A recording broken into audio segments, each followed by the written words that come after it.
Untuk informasi tersebut memang kami juga mendengar, tapi kami belum memastikan apakah yang bersangkutan adalah korban dari kasus penembakan tersebut, karena saat ini kami masih mendalami. Oke.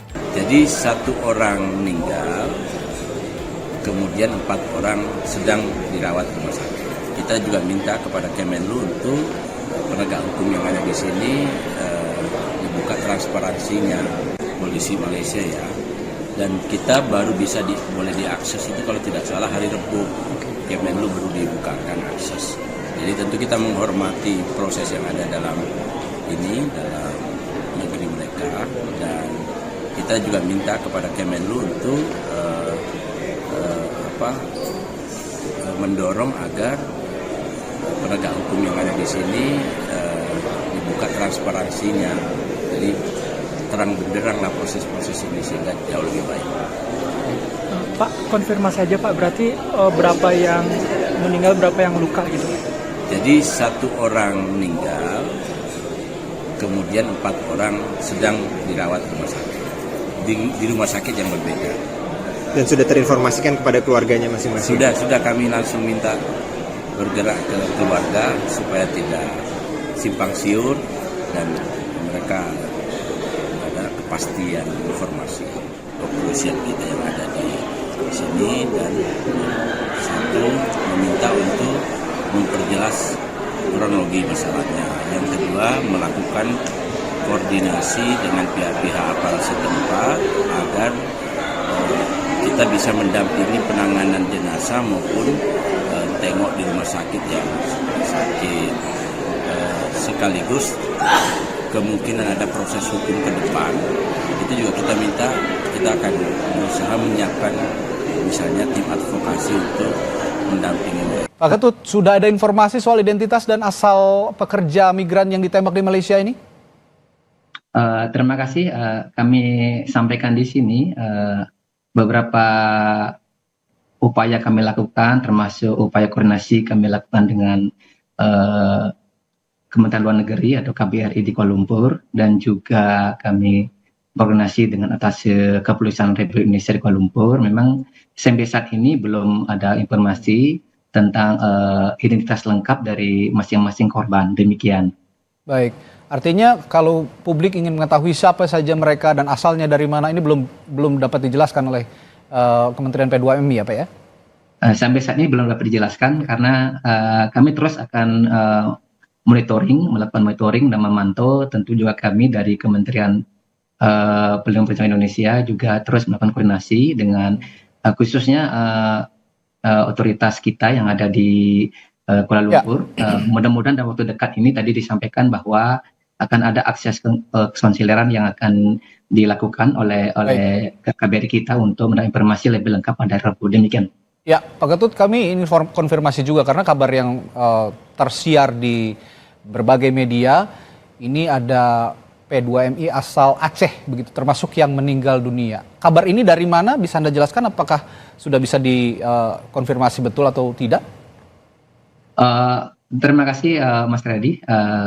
Untuk informasi tersebut memang kami juga mendengar, tapi kami belum memastikan apakah yang bersangkutan adalah korban dari kasus penembakan tersebut, karena saat ini kami masih mendalami.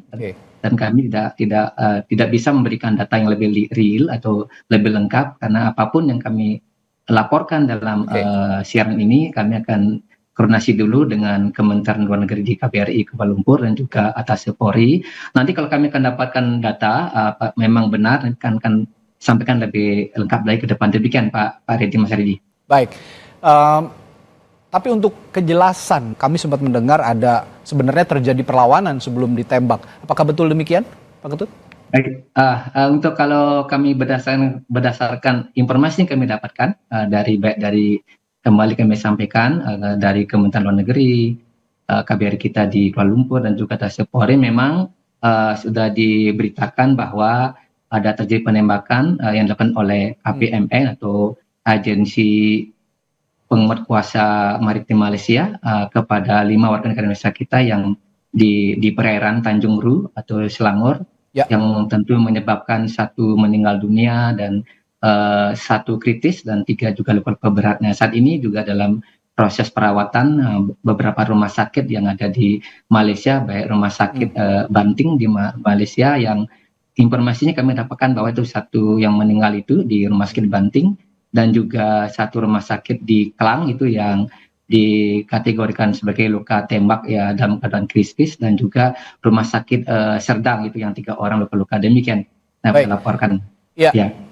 Wakil Menteri P2MI Pak Ketut, Ibu Christina Aryani sempat bilang juga ada dugaan terjadi excessive use of force atau tindakan penggunaan kekuatan yang berlebihan begitu terhadap pekerja migran kita yang hendak menyeberang ke Malaysia. Apakah betul demikian? Dan yang ingin saya tanyakan juga apa yang dilakukan oleh PMI ini, yang hendak dilakukan oleh PMI ini di Malaysia sebenarnya?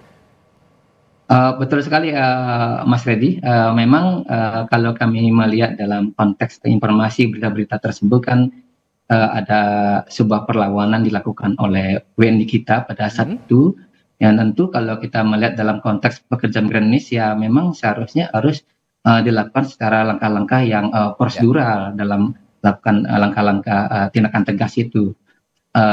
Kalau memang kalau terjadi tindakan yang berlebihan, itu memang nanti akan dilihat apa ada bukti-buktinya yang bersangkutan memang melakukan tindakan yang berlebihan. Sampai saat ini kami akan menunggu tentunya hasil penyelidikan dan perkembangan informasi yang tentunya kami akan dapatkan nanti dari KBRI kita yang ada di Kuala Lumpur dan juga atas Polri. Jadi kalau memang kami berpikir bahwa memang dugaan kami adalah memang ada disebut dengan excessive use of force yang dilakukan oleh APM tersebut. Demikian. Tapi termasuk jika publik ingin mengetahui juga pemicu mereka melakukan excessive use of force ini juga masih diselidiki atau sudah tahu kira-kira Pak Ketut? Masih diselidiki. Masih diselidiki ya? Masih diselidiki, lebih dalam lagi. Kita juga bisa, karena kejadian itu di tengah lautan ya, jadi beberapa orang aja yang tahu. Jadi kami akan melihat ke depan. Mudah-mudahan di Rabu nanti setelah diberikan akses untuk bisa melihat, menjenguk korban dan sebagainya, di sana akan ada komunikasi dengan pihak korban dan sebagainya. Di sana akan kita melihat titik terang apa sih duduk perkara itu, apa bagaimana masalahnya, sehingga tidak ada simpang siur saat ini ada perlawanan atau membawa parang dan sebagainya. Kami dengar seperti itu, ini yang perlu kita lakukan. Pada prinsipnya Pak Mas Reddy, kami juga tentu kami sampaikan, kami tentu mengucapkan duka mendalam atas meninggalnya 1 PMI kita atau WNI kita di sana, dan juga semoga yang 4 orang ini dalam proses perawatan kami mendoakan semoga segera berkesembuhan. Demikian.